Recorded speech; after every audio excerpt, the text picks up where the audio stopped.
14 नवंबर को एक ghost plane का पता चला है। घोस्ट मैं इसलिए कह रहा हूं क्योंकि इस प्लेन का कोई बलिवारिस नहीं है। मतलब किसी को नहीं पता कि ये प्लेन वहां क्या कर रहा है, बस यूं ही ये एयरपोर्ट पर खड़ा हुआ था, वो भी पिछले 13 सालों से। सुनने में अजीब लग रहा होगा, है ना? ऐसा कैसे हो सकता है भाई, कोई प्लेन यूं ही पिछले 13 सालों से बस खड़ा है और किसी को नहीं पता कि ये किसका प्लेन है और वहां क्या कर रहा है। कोई छोटी मोटी चीज हो तो बात अलग है, लेकिन एक जेट कैसे किसी को 13 साल तक दिखाई नहीं दिया, किसी को पता नहीं चला, ये कमाल की बात है ना? दरअसल ये कहानी हमारे सरकारी तंत्र के कामकाज को दर्शाती है। कैसे? चलिए समझते हैं आज के इस वीडियो में। मेरा नाम है रोहित कौशिक और आप देख रहे हैं मनी 9। तो ये कहानी शुरू होती है 1982 से, जब इंडियन एयरलाइंस ने अपने फ्लीट में बोइंग 737-200 नाम के विमान को शामिल किया था। उस टाइम इंडियन एयरलाइंस भारत सरकार द्वारा संभाली जा रही थी, मतलब ये एक सरकारी कंपनी थी।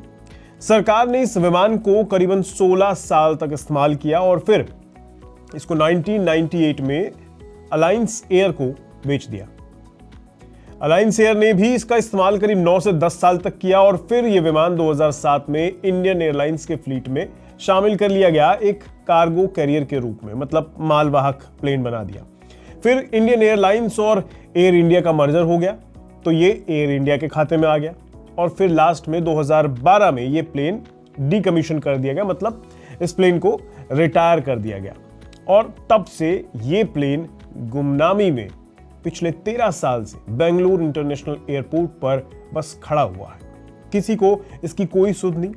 इसकी सुध तब ली गई जब बेंगलुरु इंटरनेशनल एयरपोर्ट को अपनी जगह, जो कि बेवजह बस घिरी हुई थी, इसको इस्तेमाल करने की सूझी।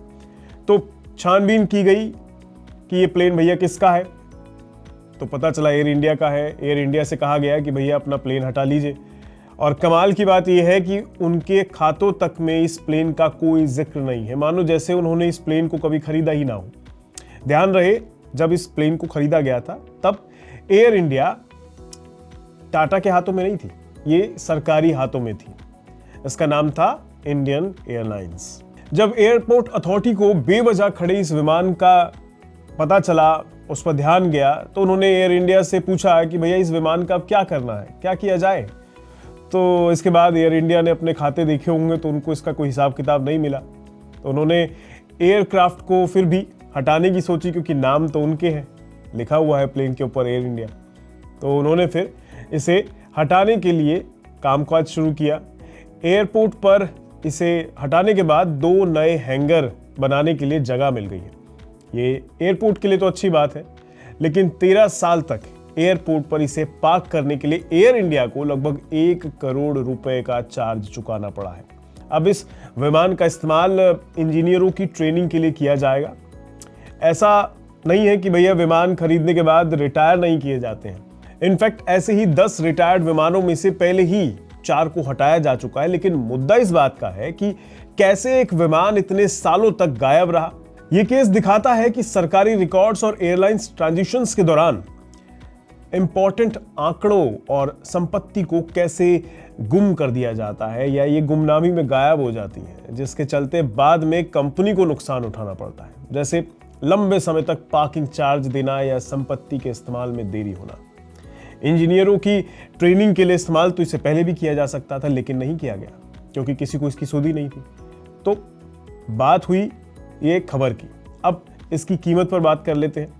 बोइंग 737-200 एक पुराना और सेकेंड हैंड विमान है जो आज के मार्केट में इस्तेमाल नहीं होता है, इसलिए इसका जो कीमत वगैरह, इसकी जो प्राइस है वो मॉडल की तुलना में, जो नए मॉडल्स आते हैं उनकी तुलना में काफ़ी कम होता है। पुराने या रिटायर्ड बोइंग 737-200 की कीमत आमतौर पर उसकी कंडीशन, पुराने पार्ट्स और यूटिलिटी के हिसाब से 5 करोड़ से लेकर 12 करोड़ रुपए तक हो सकती है, अगर सिर्फ ट्रेनिंग या स्पेयर पार्ट्स के लिए खरीदा जाए तो। अगर किसी और वजह से हो तो कीमत अलग भी हो सकती है। जबकि अगर आज के हिसाब से अगर आप देखें तो बोइंग 737 मैक्स जो नया जमाने का प्लेन है, इसकी कीमत लगभग 450 करोड़ रुपए के आसपास होती है। आप सोच रहे होंगे इतना अंतर कैसे भाई, इतना सस्ता आता था प्लेन? नहीं, ऐसा नहीं है।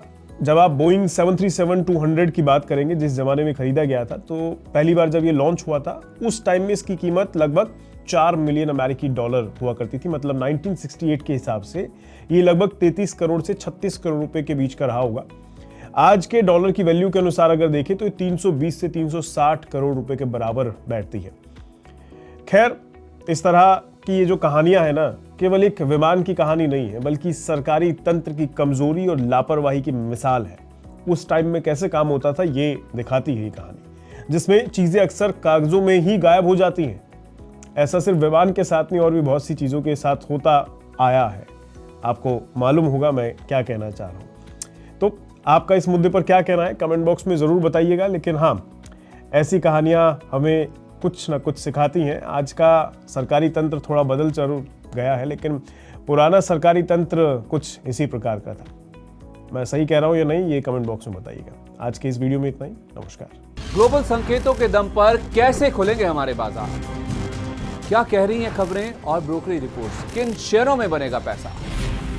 बाजार खुलने के बाद क्या खरीदें? किन शेयरों को करें पोर्टफोलियो से बाहर? कैसा रहा बाजार का दिन भर का कारोबार? कैसे तैयार करें कल के बाजार की स्ट्रैटेजी? इन सब सवालों के जवाब जानिए मेरे साथ ओपनिंग बज और क्लोजिंग बज में, इन वक्त पर सिर्फ मनी 9।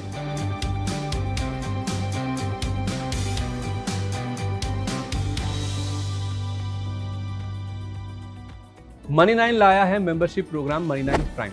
अब आपके दिमाग में कई सारे सवाल होंगे, मसलन आखिर क्या है ये मनी 9 प्राइम, आपके लिए यानी दर्शकों के लिए इसके क्या फायदे हैं, और एक बड़ा सवाल ये कि मनी 9 प्राइम से आखिर जुड़ना कैसे है। तो इसकी पूरी जानकारी हम आपको देने जा रहे हैं।